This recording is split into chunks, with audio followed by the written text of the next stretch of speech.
Hey guys, Wayne here from H2 Tech Videos.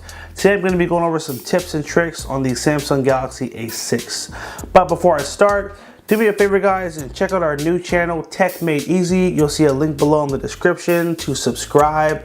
We have a bunch of other new tech videos we're rolling out, new series, and they're going to be on that new channel. So make sure you subscribe and don't miss all that awesome content. Alright, so our first tip is going to be found in the settings.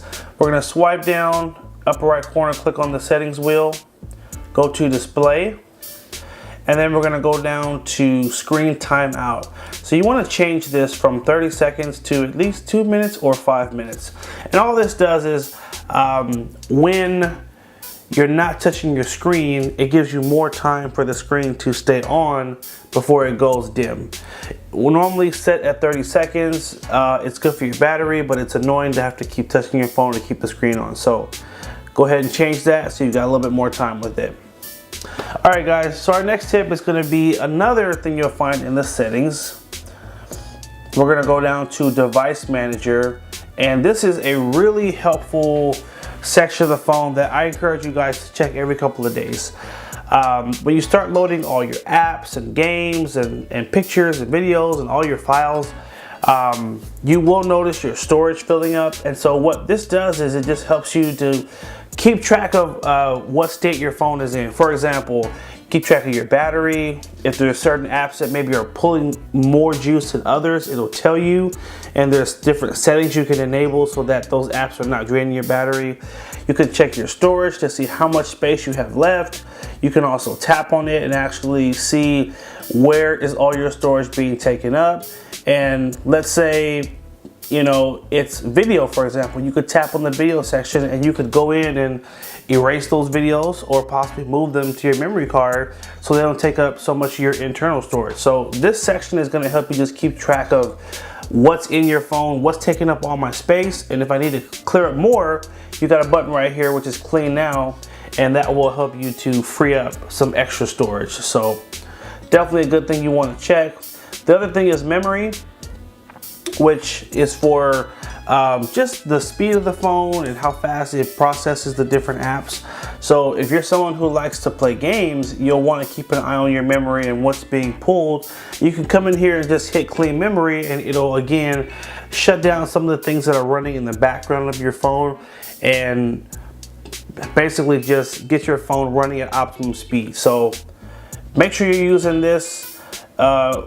Again, whenever you open it, always hit optimize now, and it's going to basically go through all the 3 settings and do whatever tweaks it needs to do to get you more storage, optimize your battery, and make sure that your phone is running at the best speed.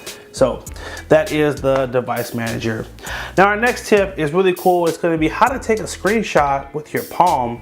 So you basically just take your hand and just slide across the screen like that, and that easy you can take a screenshot. Again, take your palm and you just slide from left to right. It's gonna blink and there's your screenshot. And then if we go to our gallery section, you'll see there's the screenshot that we just took. Okay. Now, if that's a little too tough for you and you just want to take a screenshot the normal way, you're gonna hold down on the volume down and the power button at the same time, and that will also take a screenshot as well. So a couple different ways to do it. The palm swipe one is fun, and it's a feature that used to be on a lot of the older Samsung phones, so they just brought it to this phone. So, you know, some of you may be used to it, but those of you that aren't, hey, that's as easy it is to do it. Alright guys, our next tip is going to be one I think you guys will love, and it's basically how to run 2 apps at one time. So for example, maybe you want to watch a YouTube video and also text someone at the same time. Well, there's a way to do that. What we're going to do is you simply want to open the app first. So like I'm going to open YouTube, and then I'm going to close it, and then I'm going to open up my messages and then close it. Now I'm going to go to running apps right here. I'm going to tap on YouTube first because I want that to be at the top. Now I'm going to tap the running apps button again, and I'm going to tap on these 2 bars right here. This is going to put you into the multitasking mode. And then I'm going to tap on the other app, which is messages, And now I've got 2 apps open at one time. So just that easy. I have text messages down here and a video up here. I can go up here and I can start playing a video. So let's do a search here and see if one of my videos comes up, because that's always awesome. Oh, there it is, one of my videos. Okay, so I can play this, and obviously a commercial, but I can have the video playing and I could still be down here sending a text message. Let's skip that. Turn the volume down. Hey, I'll call you back. So it's just a really cool feature that allows you to, again, have 2 things going at one time. I've seen people use this for so many different things. Sometimes it's, hey, I want to have Google Maps open up here and I want to have Pandora open down here so I can change my music.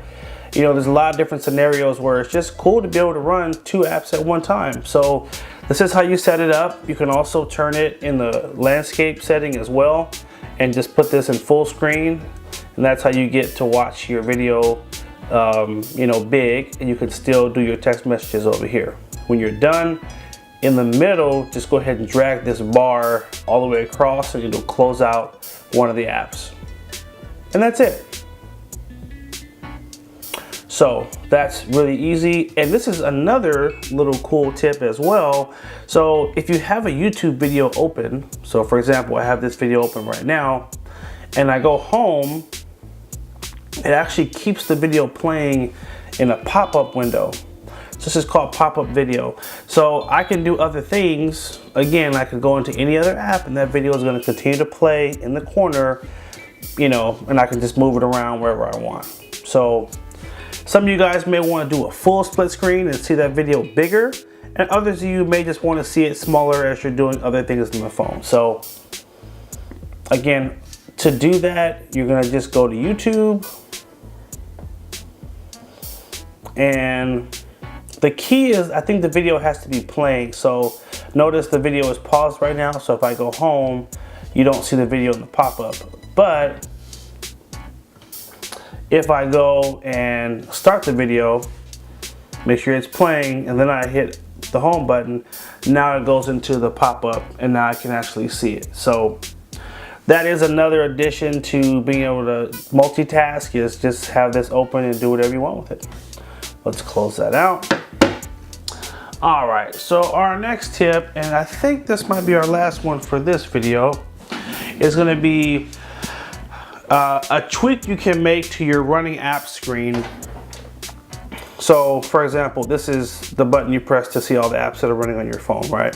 And I've actually already made the tweak. So this is how your phone is gonna look. Your phone is gonna look like this. This is called the thumbnail view. So you have to kind of swipe through to see all the different apps you have open. But in the upper right corner, if you click on the 3 dots, click on list view, this allows you to see everything that's running a lot faster. So now I can easily jump back and forth through my list quicker because each page isn't big as a thumbnail, it's just one line or list. So this is a cool little tweak I would encourage you to make, just because it's a little bit cleaner and it allows you to kind of go through and see what's running on your phone faster. So there is that. Our final tip, and this is more of a trick. And usually most of the, you know, whatever are tips, not tricks, but we have found a tip that will allow you to wirelessly charge your A6. That's right.